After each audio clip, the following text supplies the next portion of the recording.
My name is Sheila Bair.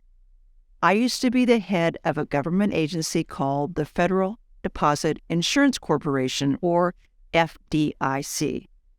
My job as the head of the FDIC was to help people keep their money safe, money that they had put in banks. I loved that job. I loved helping people keep their money safe. And now I try to help people keep their money safe in a different way. I write books for children that explain to them basics about protecting your money and keeping it safe. The series is called Money Tales. There are 6 books in this series. And today I'm going to read a very special one to you. It's called Shark Scam.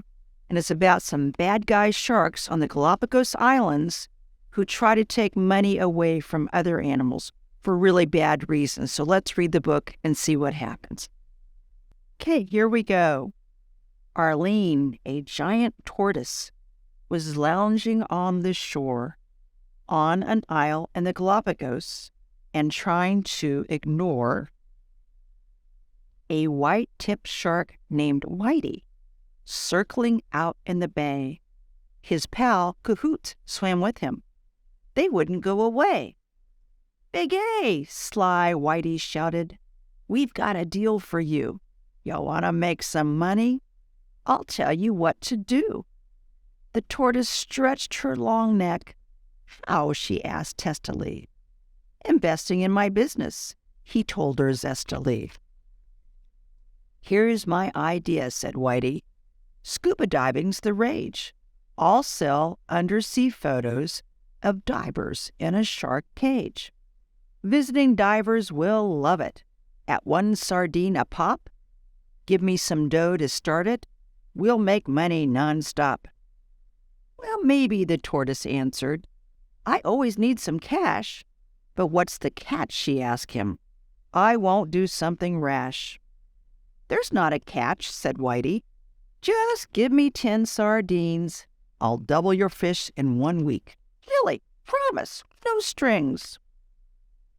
Arlene should have known better, but she wanted some dough for a tortoise-shell waxer, a present for her beau.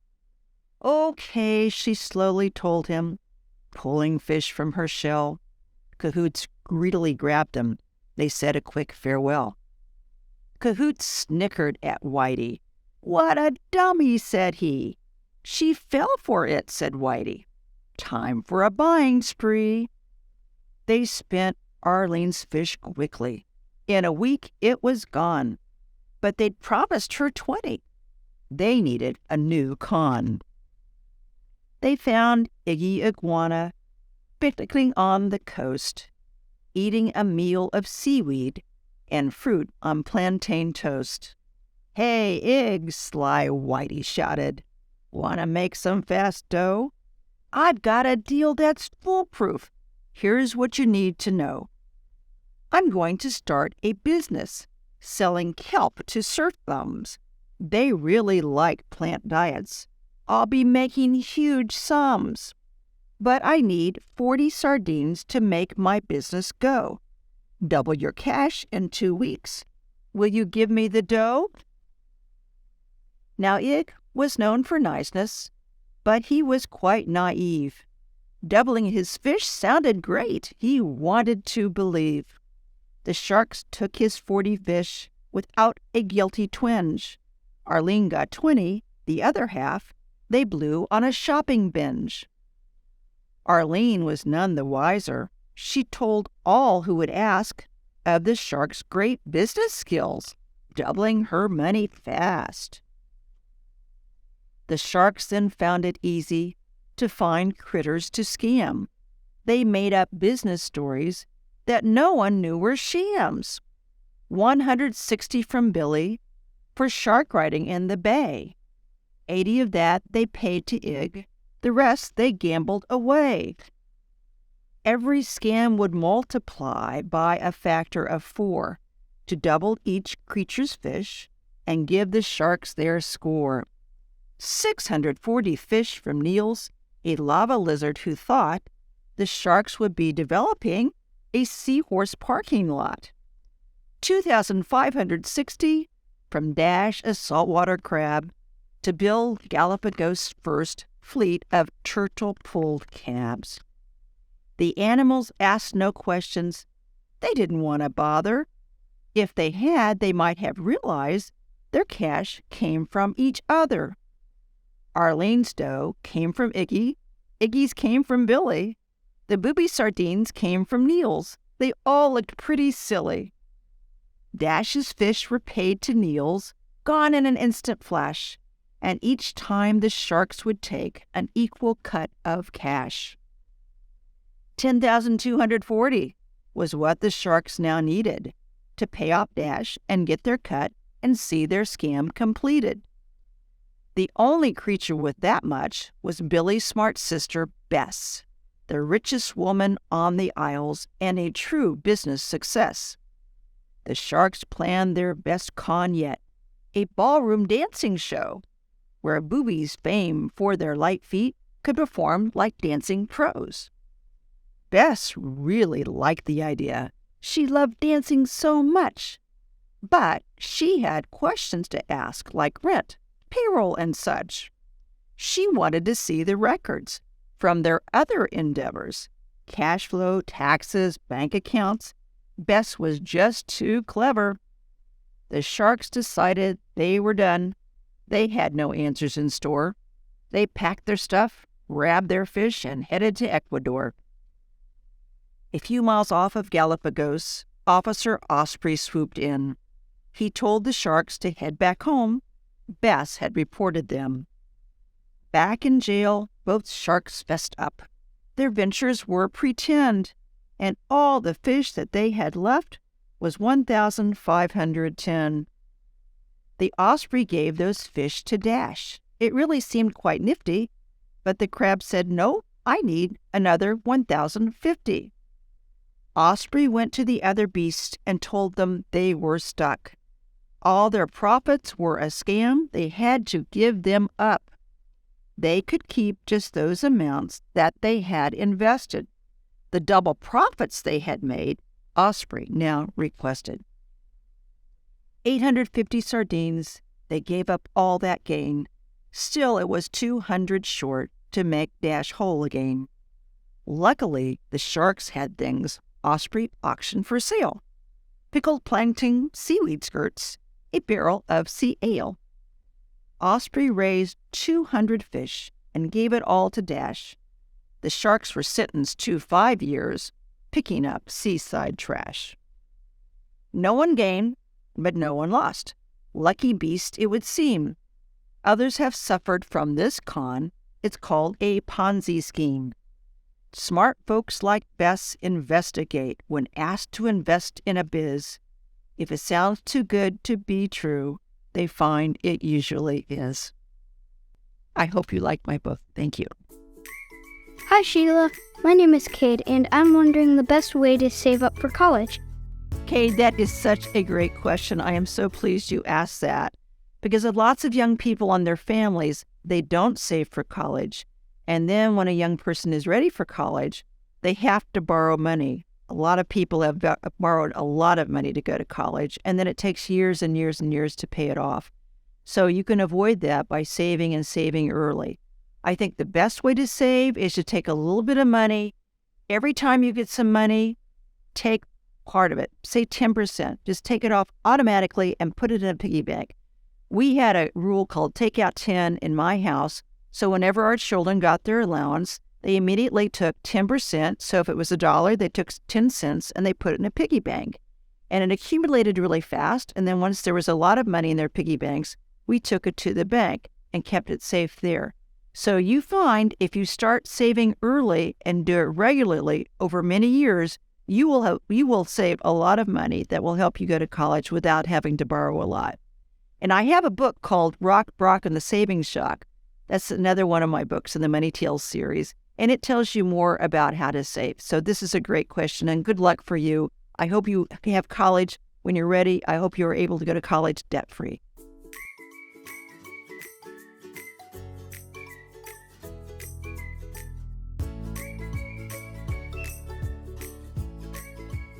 So thank you. Borrowing is a real problem in this country. We are a country that likes to borrow money, and you really shouldn't borrow money unless you need to. And then it's for something important that will make you better off. So for instance, a lot of people borrow money to buy a house. Now that makes sense because you need a place to live. And most houses over a long period of time will gain in value, which means that you'll eventually be able to sell your house at a higher price than you bought it for. So mortgage debt, when you borrow to buy a house, it's called mortgage debt. That can be not a bad way to borrow. I don't like borrowing at all, but I think mortgages are certainly a legitimate reason for borrowing money. What you should not ever do, is borrow money for frivolous things. So say you want a new pair of sneakers or, a fancy new computer screen or what have you. Those might be fine to buy, but wait until you have enough money to buy them. Don't borrow, because borrowing is expensive. When banks and other financial institutions lend you money, they charge you something called interest. That means when you pay them back, you have to add on some extra to pay them back. That extra is called interest. And you know what else? If you borrow too much and you can't afford to pay it back, then they charge you something called late fees. And those can get really, really expensive. I have a book called Billy, the Borrowing Blue-Footed Booby, also in my Money Tales series, that explains a lot about when it's a good idea to borrow and when it isn't. And it's usually a bad idea to borrow unless it's something you really need, like a house to live in. So great question. Hi, Miss Bair. My question is, how do I get my parents to raise my allowance? Yes. Well, that's a really good question. I don't know your family situation, but I would say sit down and have a conversation with them. Do you have certain chores that you do every week to earn your allowance? Maybe you could do a little more work around the house to earn a bigger allowance. Or maybe just separately, you could offer to do some odd jobs, mowing the lawn, taking out the garbage, whatever, that they would pay you a little extra to do that. Another good negotiating point when you talk about allowances is ask them if they could give you a little extra just for saving. So for instance, we talked about budgeting and saving and automatically taking some money out of your allowance and saving it. We had a rule called take out 10 in our family. Maybe you should ask your parents to say, would they give you an extra 10 cents for every dollar of your allowance, give you an extra 10 cents, and you promise to put that in your piggy bank and never spend it. It's going to stay there for college. That might be another way to convince them to give you a little more.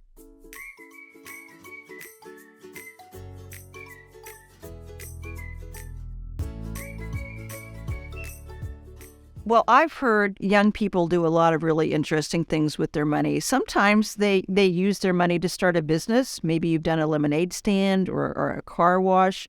It takes money to start a business. You need, for instance, a lemonade stand. You need to buy sugar. You need to buy cups. You need to buy ice.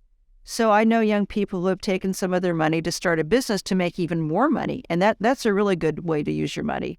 Another interesting way and good use of your money is to give to charity. So I talk to a lot of children, and they frequently, they love dogs. I love dogs too, and cats, pets. And they frequently give money to a humane society or another local organization that takes care of stray animals. Some give to churches too. That's a very good use of their money. And of course, a really interesting and important way, as we've talked about earlier, is to use some of that money and save it. Put it in an account where you'll get some interest on it. It'll grow over time. And that way, later in life, you won't have to borrow for things like college or buying a car or what have you. So I can't think of one thing that really stands out, but I've talked to a lot of young people, and they do really interesting, good things with their money. How does the work you do help people? Well, thank you. So the thing I like to do the most is my Money Tales children's books. I've got 2 more coming out in September, one that explains inflation to children and another one that explains why speculation is a bad thing. So that's my primary means now of trying to help people understand how to manage their money. I used to be a bank regulator. I used to be someone who actually oversaw banks and other financial organizations that lend money to people. And I saw a lot of the ways that families would lose money because they would get taken advantage of by certain kinds of products that would have tricks and traps in them, as we talked about late fees earlier, or there's something called overdraft protection that if you misuse a bank account can run into quite a bit of money. So now I try to help people be defensive when it comes to their money, protect their money. When somebody's trying to sell you something and somebody's trying to get you to borrow, somebody's trying to get you to use a new product that's got a lot of fees in it, ask questions, be best who ask a lot of questions about the sharks' Ponzi schemes. Ask questions, be skeptical. That's what I try to encourage young children to do through my books. And you know what else? When I write my books, there's information at the back of my books that explains a lot of basics about certain types of financial mistakes that people make. And parents read that material with their children. So my children's books are kind of a sneaky way that I help adults learn some financial basics too. So that's really what I enjoy to do. And thank you. I hope you like my books because that's really what I'm trying to do, help people protect their money, preserve their money, build wealth, and be financially safe and secure.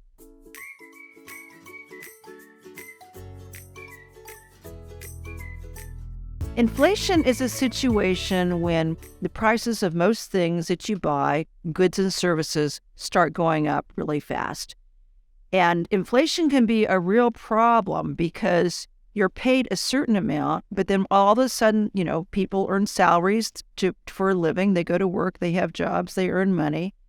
That money stays basically the same, but the things that they have to pay for to live, like food and housing and cars, that goes up, and it can really hurt people and stress their budgets because they're having to spend more money buying things, and their salaries are not going up nearly as fast. So inflation is bad. You want to avoid inflation. It happens sometimes. It's happening now. Generally, it happens when governments, even with the best of intentions, governments create money. So the dollar bills that you use, that you may have in your wallet or your piggy bank that your parents give you, the money in your bank, that money is created by an organization called the Federal Reserve. And their job is to make sure that that supply of money that goes out to everybody stays at a place where prices won't go up a lot. Because what happens is if the Federal Reserve or other government organizations in other countries, ours is called the Federal Reserve, they start making a lot of money fast and pushing it out into the economy, demand goes up, everybody's got more money to spend on things, but supply stays the same. And, you can't, there's only a certain number of cars that can be made or houses that can be built or whatever. The other problem with inflation is even when the central banks push all this new money into the economy, it's not evenly distributed. We've seen that. So regular households have not benefited a lot for all the new money that's been created, but it still resulted in inflation. So I have a book coming out in September called Money Wizards. It's about inflation in a mythical world called Ganymede Moon. Ganymede is actually a real moon that revolves around Jupiter. And a little princess there who wants to go on expensive vacations, but her friends cannot afford to go with her. So she orders the money wizards, that's her in her kingdom, Ganymede. Those are the people that make the money. She orders them to make a lot more money for everybody, so her friends can go on vacation with her. But guess what happens? All that new money goes out, but still there's not enough supply. So the money goes out really fast, but the ability to build spaceships, to go on vacations, or to produce food or sleds or all the things that they buy on Ganymede, they can only go so fast. And so there's a lot of inflation. And Princess Persephone, that's her name, she learns a hard lesson. There's something about, there's an old adage that says too much of a good thing. That's true even of money. If you have too much money, it can be a very, very bad thing.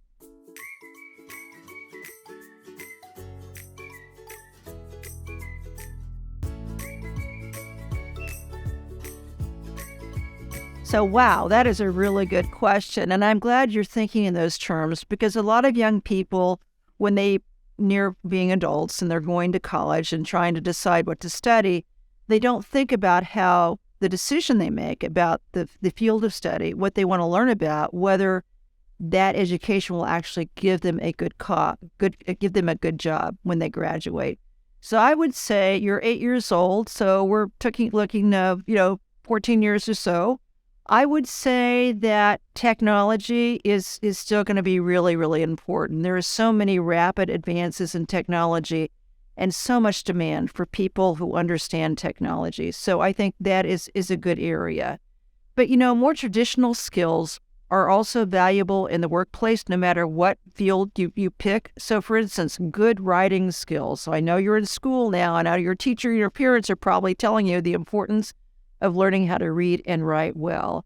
And being able to write, to communicate, that will always be a talent, a trait that employers will value when you grow up. That's always been the case. I've employed a lot of people over the years, and I always look for strong writing and communication skills as a really important asset. I think there are other things too. We will always need to build buildings, so architecture, we will always need to produce energy. Things that you see will be constants in our economy. Those are the kinds of things to look at.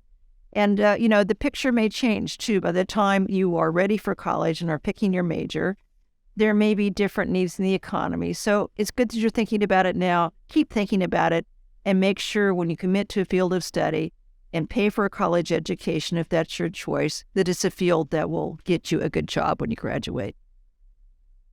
So I really enjoyed being with you today. I hope you liked my book, Shark Scam. I really loved listening to your questions and answering them. I hope you found that was helpful. I would also like to thank CFA Institute for sponsoring these webinars. We talked earlier about the importance of keeping your money safe. And when you give your money to somebody, don't give your money to a shark, right? Make sure that whoever you're giving your money to is part of a financial transaction, that the person on the other side is trustworthy and well-trained and has an obligation to protect your money. And that's an important thing that CFA Institute does. It provides training and licensing for people to make sure if they're authorized to deal with your money, to help you manage your money, that they're good people, that they're well-trained, and they've passed very tough tests. So that's why I worked for CFA Institute for many years. And if your family are involved with CFA Institute, thank them, because that really is a great organization to help that has helped for many years to keep people's money safe and also promoted a lot of good financial education. So enjoyed being with you. Thanks so much.